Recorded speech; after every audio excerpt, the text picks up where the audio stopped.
नमस्कार दोस्तों, एक कैलकुलेशन है कि 2 और 2 4 होते हैं। लेकिन यदि कोई आपको पढ़ाए कि 2 और 2 5 होते हैं या फिर 2 और 2 22 होते हैं और आपको ये पता भी ना हो कि सही क्या है, लेकिन कुछ समय बाद जब ये सच्चाई आपको कोई महापुरुष प्रूफ के साथ बता दे तो आप उसका बार बार धन्यवाद करेंगे, ना कि उसके साथ झगड़ा करेंगे। दोस्तों, आज भारत में 80% हिंदू हैं जो अनवरत हजारों वर्षों से 2 और 2 5 पढ़ते आ रहे हैं। सबसे बड़े दुख की बात यह है कि आज हम हिंदू पढ़े लिखे होकर भी अंधविश्वास और धर्म की पट्टी इस तरह अपनी आंखों पर बांधे हुए हैं कि हमारे हिंदू धर्म के पवित्र ग्रंथ वेदों और गीता में लिखी सच्चाई को भी नहीं देख पा रहे हैं। लेकिन कब तक कबूतर की तरह बिल्ली को देखकर आंख बंद करते रहेंगे और मरते रहेंगे। संत रामपाल जी महाराज के करोड़ों भक्तों की तरफ से आपसे प्रार्थना करते हैं कि हे मेरे कौम के लोगों, हिंदू भाई बहनों, हमारी भी तो सुनो। हम आपके दोस्त हैं, दुश्मन नहीं हैं। हमारा उद्देश्य बस इतना है कि भोली जनता को हमारे धर्म गुरुओं द्वारा 2 और 2 5 पढ़ाया गया और पढ़ाया जा रहा है। और वहीं दूसरी तरफ संत रामपाल जी महाराज इस सच्चाई को बता रहे हैं कि गीता और वेदों में लिखे ज्ञान को मानो, इन तत्व ज्ञानहीन गुरुओं की दंत कथाओं पर विश्वास मत करो, अपनी आंखों से प्रमाण देखो और सच्चाई को स्वीकार करो। अगर आपको हमारी इन बातों पर विश्वास नहीं हो रहा है तो आप खुद देख लीजिए ऐसे गुरु जो 2 और 2 5 पढ़ा रहे हैं, 2 और 2 5 पढ़ा रहे हैं। मिलते हैं पहले गुरु से जिनका नाम है अनुरुद्धाचार्य जी। यदि कोई वैश्या है, सारी जिंदगी उसने वैश्यावृत्ति की और यदि आखिरी में उसका चित्त शुद्ध हो गया और उसने भगवान के चरणों में अपने आप को समर्पित कर दिया, तो जीवन में यदि कोई आत्मसमर्पण आखिरी समय भी कर ले, मरने के 4 मिनट पहले, कि हे प्रभु मैं आपकी हूँ, इतना भी कह ले और समर्पण भाव रख ले, तो भगवान उसका भी उद्धार कर देते हैं। इतने दयालु हैं भगवान। देखा दोस्तों, इनके हिसाब से तो जिंदगी भर आप मौज करो, मस्ती करो, व्यभिचार करो और अंत में जब आप बूढ़े हो जाओ या आपको पता चले कि अब आप मरने वाले हैं तो भगवान से माफी मांग लो, भगवान आपको माफ कर देंगे और फिर आपको स्वर्ग की प्राप्ति होगी। दोस्तों, यदि अनुरुद्धाचार्य के हिसाब से चलें तो कभी कोई भक्ति करेगा ही नहीं और अपने आखिरी समय में भगवान से माफी मांग लेगा और स्वर्ग चला जाएगा। फिर दोस्तों, इन कथावाचकों की जरूरत क्या है? अनुरुद्धाचार्य की जरूरत कहाँ है? दोस्तों, यह सब इनकी मनगढ़ंत कहानियां हैं और शास्त्र विरुद्ध बातें हैं। सुनिए अब संत रामपाल जी महाराज से भक्ति का नियम क्या है। और कहता है कि भक्ति तो बुढ़ापे में करया करे, वृद्ध अवस्था हो जा। तो उसको बता भी बुढ़ापे में भक्ति कठिन हो जाएगी जब पहले से स्टार्ट ना हुई तय, क्योंकि बुढ़ापे में तो फिर सारी ये आपदाएं आती हैं, कभी आंख बनवानी, कभी दांत पड़वाने, कदे पिंडी भड़के, कभी सिर में दर्द और बड़ा परिवार हो जाता है। कदे कोई बीमार, कोई किसी की मृत्यु, वह सारी उस वृद्ध के चोट लगा करे।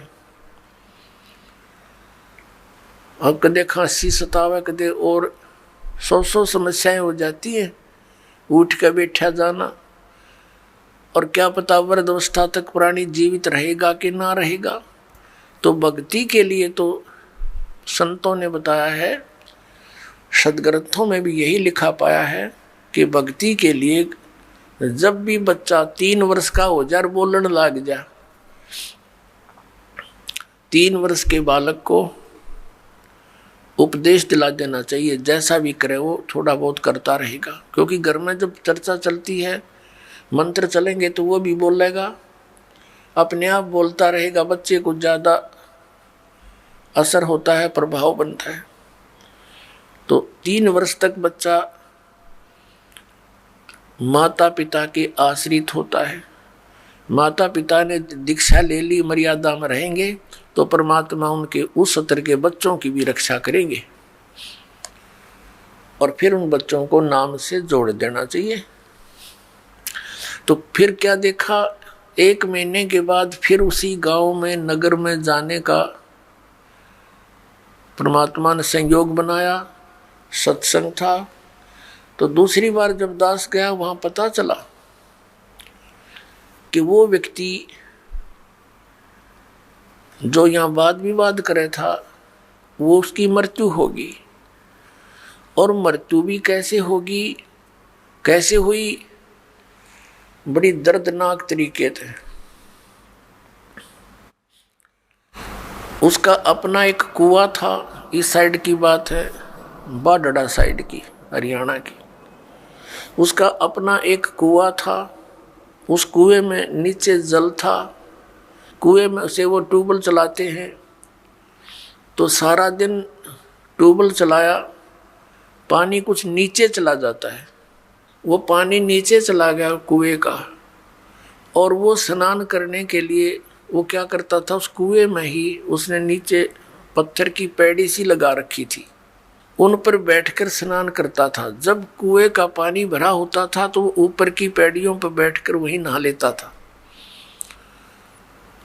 और फिर क्या, उस दिन पानी गया नीचे उतर, और उसने सोचा इस नीचे वाली पैड़ी पर बैठकर नहा लूं, और दायरा कम से कम 5 फुट नीचे। उसने ध्यान किया नहीं, वो नीचे जाया तो उस पैड़ी पर काई लगी हुई थी, पैर फिसल गया और कुएं में गिर गया। उसने चेष्टा की पैड़ी को पकड़ने की, वो उसके हाथ की रेंज से बाहर हो गई और उसके अंदर वो डूब कर मर गया। सारी रात ढूंढते रहे उनके घर वाले, बच्चा आया नहीं, कहाँ गया, कैसे है। खोजते खोजते सुबह देखा तो कपड़े और जूते बाहर रखे हैं, अंदर कुएं में मरकर ऊपर तैर रहा है। जब उसको देखा कि उसके हाथों की ने जो कोशिश की उसने पकड़ने की किसी वस्तु को, कुएं की अंदर की साइड पर पक्की थी वो, उस पर काई लगी हुई थी, उसके अंदर से उसी उंगलियों के निशान गड्ढे हुए थे कि किसी प्रकार पकड़ दो, निशान थे, और वो मृत्यु को प्राप्त हुआ। इससे ये ज्ञान समझ में आना चाहिए कि किस आधार से हम इतने फूले फिरे हैं और क्या बकवाद गढ़ते हैं। अब वो वृद्ध होया ना, भक्ति उसने करी नहीं, अब पता नहीं कहाँ धक्के खाता फिरेगा, कोई गधा बनेगा, कुत्ता बनेगा। तो पुण्यात्मा इन बातों को याद रखे। अब उसकी मौत क्यों कर हुई होगी, आसानी से नहीं हुई होगी। रोया होगा, चिंगाड़ा होगा, चिल्लाया होगा, बचा लो बचा लो। अब बचानी है, कोई याद भी ना करे, वहां कौन बचावे, वहां भगवान बचावे, अठा के बाहर ले आवे। उस समर्थ शक्ति की ओट होता है, उसका सहारा मिले। प्रहलाद बचाया, ध्रुव बचाया, मीराबाई बचाई, कितने प्रमाण देख लो जो अब लाखों की संख्या में यहाँ बचा रहे हैं भगवान। तो हमने परमात्मा की शरण अति शीघ्र ग्रहण करनी चाहिए। संत रामपाल जी महाराज के वीडियो देख के आप समझ गए होंगे, दर्द को हद तो तब हो जाती है जब अनिरुद्धाचार्य कहते हैं कि कलयुग में पराई स्त्री के बारे में गलत सोचने से पाप नहीं लगता है। मानस पुण्य हो या नहीं पापा, ये कलयुग है। इस कलयुग में आप जो मन से पुण्य करते हैं कि मैं वृंदावन गया, मैं बिहारी जी को देखा, मैंने बिहारी जी के चरण धोए, ये पुण्य जो मन से आप कर रहे हैं इसका पुण्य तो मिलेगा। पर मन से आप किसी स्त्री की कल्पना करके उस स्त्री के बारे में आप गलत विचार रख रहे हैं मन से, तो पाप तो नहीं लगेगा, लेकिन आपके मन की, आपके विचारों की क्षति तो हो ही रही है ना। ये गलत तो है ही, इसलिए ये इस प्रकार के विचार नहीं रखना चाहिए। परंतु आपको पाप नहीं लगेगा, क्योंकि अपने मन से। पाप तब तक नहीं लगेगा जब तक आप किसी को स्पर्श नहीं करते। अनिरुद्धाचार्य कौन सी दुनिया में जी रहे हैं आप? अब ये 2 और 2 5 नहीं कर रहे हैं तो क्या कर रहे हैं? ना तो इन्हें भगवान का पता, ना इन्हें भगवान के विधान का पता। अब आप सुनिए संत रामपाल जी महाराज के विचार कि भगवान का संविधान विधान क्या है। परमात्मा आते हैं अपने तत्व ज्ञान और अपनी शक्ति से बुरे से बुरे व्यक्ति को भी नेक बना देते हैं, और फिर वो पुण्यात्मा स्वयं भी भक्ति करते हैं और अन्य समाज को भी वो दुखदाई नहीं होते, क्योंकि वो परमात्मा से डरने वाले बन जाते हैं। परमात्मा से डर उस समय लगता है जब हम कुछ तत्व ज्ञान से परिचित हो जाते हैं।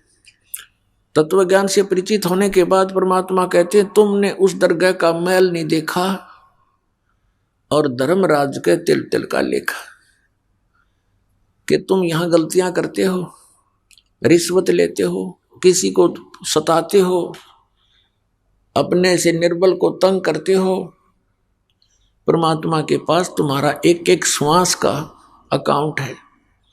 आप मन में गलत भी सोचते हो, वो भी आपके बैड अकाउंट में वह एंट्री होती है और उसका भी फल आपको भोगना पड़ता है।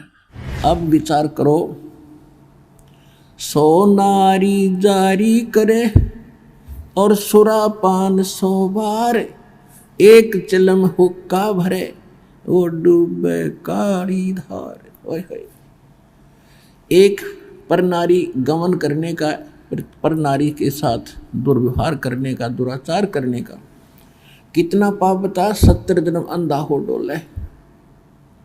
और मांस खाने वाले का सुरापान मधुमासा हारी और गमन कर्म हो गए नर नारी। पर नारी 70 जन्म कटेंगे शीशम और साक्षी साहिब है जगदीशम। इन सभी पापों को जोड़ दे।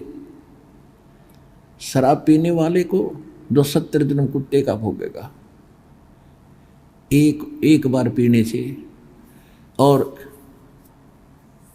70 जन्म सिर कटेंगे। इन सभी पापों को एक बार ऐसे करने से ये पाप है, तो कहते सुरा 100 नारी जारी करे, वो कितना पाप हो गया। एक बार करने से 70 जन्म अंधा हो तो 100 से जोड़ दो 7000 बार, यानी इतना 100 गुना पाप किसको लगेगा, जो केवल धूम्रपान करने वाले का सहयोग देगा। सुरापान 100 नारी जारी करे सुरापान 100 बार, और एक चिलम हुक्का भरे वो डूबे काली धार। तो इसलिए इस तम्बाकू सेवन में और घना पाप है। यानी पाप तो वो भी है, पर इसमें उससे 100 गुना ज्यादा पाप है।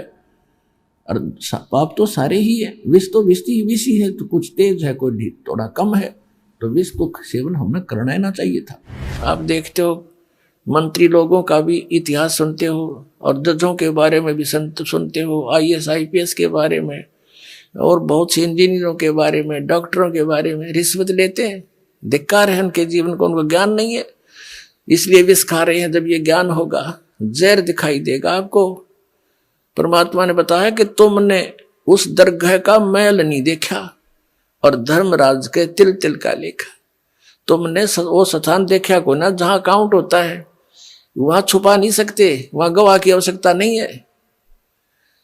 आप जो भी कर्म करते हो, आपके अंतःकरण में वो फिल्म की तरह गुप्त चित्र अंदर अंकित होते हैं, और इसकी एक कॉपी धर्मराज के दरबार में ऑटोमेटिक डेली चली जाती है। जब आप वहां जाओगे, आपकी आरडिक्स वहां तैयार पाओगी, और ला के कंप्यूटर में और आपको खड़ा कर देंगे सामने, अब देख तेरे कुक्रम और सुक्रम। वहां पूछने की, वहां ना करने की आवश्यकता कोई नहीं। इसने झूठ बोलने का समय ना मिल रहा है, अगमन ऐसा ना करे, वो तो करता दिखा है। फिल्म में जो आदमी कर रहा है सारे काम, वो कैसे करेगा मैंने ना करे, नीची गर्दन कर लेता है। कहते तुमने उस दरगाह का मैल नहीं देखा और धर्मराज के तिल तिल का लेखा, एक एक तिल का। चिट्टी पायल बाजे पैर, साहेब सुनता है सब लहर। यदि हम सोच भी गलत करते हैं किसी के बारे में, वो भी अंकित होती है। हम सोच भी अच्छी बनाते हैं, भला करने की ना कर सकते हैं, दान करने की सोच करते हैं, नहीं कर पाते हैं, उसकी भी राहत आपको मिलती है, वो भी गुड अकाउंट में होता है। और करना तो पड़ेगा ही पड़ेगा, लेकिन सोच अच्छी है वो भी अच्छा अकाउंट है। और सोच बुरी रखते हो, किसी के बुरा करना चाहते हो, तो वह भी लिखी पाओगी आपकी। तो परमात्मा कहते तुम इसलिए यहां गलती करके फंसे रहते हो, तुमने उस परमात्मा के न्याय स्थल को देखा नहीं है, जहां पर एक एक नए पैसे का अकाउंट आपने पूरा करना पड़ेगा। जो किसी का बुरा किया है, किसी का लिया है, दिया है, वह पूरा करना पड़ेगा तुमने। तो उसके लिए अब हम आपको एक परंपरा बताते हैं। ये ना समझना कि ये नियम सख्त हैं, ये बहुत आसान नियम बना दिए आपके। किसी से पैसे लेते हो फिर उसका देना पड़ेगा, ये कोई बड़कों का खेल है। जैसे कोई रिश्वत लेता है या किसी और 2 नंबर से बकवाद करके किसी से ठग लेता है, वो पैसे उसने देने पड़ेंगे। इसमें ना किसी और जन्म में वो दामाद बन के ले जाएगा और खुश होकर देने पड़ेंगे, और कई गुना हो जाएंगे तब तक। तो सिर में दर्द करने की आवश्यकता नहीं है। ये बिना ज्ञान के हम ऐसा करें। इसलिए अब क्या है, जैसे हमारे उलझे हुए संस्कार तो ढेर हैं अभी पिछले भी, ये तो समाप्त हो ही नहीं सकते। यदि ये विधान हम माने इन अज्ञानियों का कि प्रारब्ध कर्म और संचित कर्म जितने भी हैं ये तो भोगने ही पड़ते हैं, और फिर मोक्ष कैसे होगा, अंत कैसे होगा? ये हमारा आपस का संस्कार अंत नहीं होगा तब तक हम मुक्त नहीं हो सकते, फ्री नहीं हो सकते। उसके लिए परमात्मा ने विधान बताया है कि एक ऐसा मंत्र दूंगा, उस मंत्र की कमाई से आपके पुण्यों का तो ढेर लग जाएगा, और जो पाप आपके होंगे उनको मैं कैंसिल करूंगा अपने कोटे ते, अपनी ताकत ते, आपकी श्रद्धा देख के, आपकी आस्था देख के। कहते हैं जब ही सतनाम हृदय धरो भयो पाप को नाश, और जैसे चिंगारी अग्नि की भाई पड़े पुराने घास, तो 1000 टन सूखा घास पड़ा हो और उसमें एक माचिस की सीख जला के लगा दे, सारे को फूक करके ढेर बना देगी, राख बना देगी, और चलेगी तेज हवा उसको उठाकर कहीं की कहीं फेंक का होगी, फील्ड क्लियर हो जाएगा। तो कहते हैं जैसे सूरज के आगे बदरा ऐसे कर्म छयारे, और प्रेम की पवन करे चित मंजन झलके तेज नयारे। आत्मा और परमात्मा के बीच में आपके इन पाप कर्मों का के बादल छा गए, इनको प्रेम की पवन और करे चित मंजन झलके तेज नयारे। जैसे सूरज के आगे बादल ऐसे कर्म छयारे, और प्रेम की पवन करे चित मंजन फिर झलके तेज नयारे। एक मंत्र दिया जाएगा आपको, आपके पापों का नाश करेगा। आपके जो पाप नाश हो जाएंगे, आपके हृदय में एक विशेष कसक बनेगी। भगवान की चर्चा सुनते ही, प्रारंभ होते ही, उसका नाम शुरू होते ही, कहीं पर भी चर्चा सुनते हो तो एकदम गदगद आत्मा होगी, आंखों से आंसू टपकने लग जाएंगे। तो वो प्रेम की पवन है, प्रेम की हवा चल पड़ी, और फिर वो साफ कर देगी आपके सब दुर्गुणों को, और संचित अपराध है उनको भी, और प्रारब्ध वाले कर्मों को भी ये मंत्र नाश करेगा। तो कहते हैं इस प्रकार, तो यहां जो हम अपना जो संस्कार है अब आपके जिसके भी जैसे हैं, अब इसको परमात्मा यही निमटा देगा आपके जैसे। अब हम करने परमात्मा के आदेश से होगा बच्चों, जीव के बस का नहीं है। कबीर भगवान की रजा बिना ना तो समाज सुधार हो सकता। ये समाज सुधार का ठेकेदार बताया करते, समाज सुधारक देखा करते, मैं ऋषि दानंद जैसे, उन जैसा विकारी प्राणी नहीं था, और हम उनसे आशा करते थे कि वो समाज सुधार करेंगे। भांग वो पीता था, तमाकू सूंगा तमाकू खावे और हुक्का पीवे, नंगा रहे, अबरक भस्म खावे और चाय पीवे 150 वर्ष पहले। तो कहने का भाव ये है किसी जीव का दोष नहीं, यू काल किसी के पंजे नहीं टेकने देता। ऋषि में ऋषि फेल कर दिए। विश्वामित्र जैसे राजा था, विश्वामित्र राज त्याग कर जंगल में जा बैठा, घोर तपस्या करने, रास्ता था नहीं इनके पास, परमात्मा का साथ नहीं, काल इसके इनके इर्द गिर्द रहता है, इनकी बकवाद को तुरंत खराब करने के लिए साधना कर रहा था। ऊपर तो एक उर्वशी भेज दी औरत खूबसूरत, वह वहां इधर उधर बैठ कर लग गई अदाएं करने। विश्वामित्र छोड़ दिया सारा, भक्ति भक्ति उसका पीछे हो लिया। एक लड़की को जन्म देकर पटक कर उसके बारने आ गए। 6 महीने की होली जब पकड़ रही तेरे लड़की को, और अब तेरा और मेरा इतना मती से काम आई थी बता। मन के मारे बन गए बन तज मस्ती माँ, कह कबीर के करूँ यो मन तब माने ना। जंगल में टिंडे लेने गया था घर छोड़ कर, और यो काम करना था। अकल है तो यू काल ना टिकने देता। ये जीव के बस की बात नहीं, ये तो परमात्मा साथ रहेगा, काल को दूर रखेगा, दुर्बुद्धि से बचाएगा। ऐसे ही इन महर्षियों ने कोशिश की समाज सुधारण की, लेकिन खुद ना सुधर सके और उनके खाक सुधारेंगे तो इनके बस की बात नहीं थी। ये काल इतना प्रबल है। ये तो कहते हैं काल डरे करतार से, जय जय जय जगदीश, ये जोरा जोड़ी जाड़ता पगरज डार सी से। कहते हैं काल डरे करतार से और जय जय जय जगदीश से,